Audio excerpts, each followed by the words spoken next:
Meidän käsitystä työstä leimaa hyvin voimakkaasti viimeiset parisataa vuotta. Kuitenkin nämä viimeiset parisataa vuotta on vain lyhyt työn historia.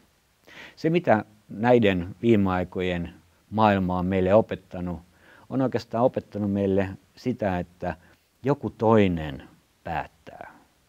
Se saattoi olla nuorelle vanhemmat, jotka sanoi, mikä on oikeaa, mikä on väärää. Se saattoi olla opettaja, joka sanoi, mikä on oikea vastaus kysymykseen.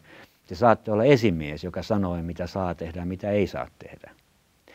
Nyt mikään näistä lähestymistavoista ei anna meille valmiuksia olla luovia, koska luovuus aina edellyttää henkilökohtaista vastuunottoa.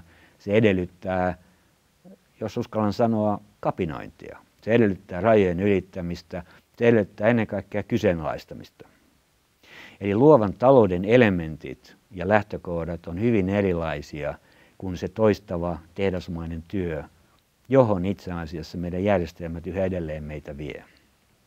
Vastaavasti meidän viime parinsadan vuoden historia kertoo siitä, että työ on itse asiassa paikka ja työ on työaika. Eli työtä tehdään jossain johonkin aikaan, joka ei myöskään millään tavalla auta meitä ymmärtämään luovan talouden vaateita, jossa itse asiassa luovuutta ei voi sitoa mihinkään fyysiseen tilaan, puhumattakaan, että sitä sitoisi mihinkään työaikaan. Kolmantena asiana ehkä haluaisin nostaa sen, että teollinen yhteiskunta perustui voimakkaasti siihen, että me tiedetään etukäteen, mitä me tehdään. Me asetetaan työlle tavoitteet, me luodaan työlle organisaatio. Luova talous tarkoittaa toimimista ja työn tekemistä kohti tuntematonta ja jatkuvaa organisoitumista ajassa.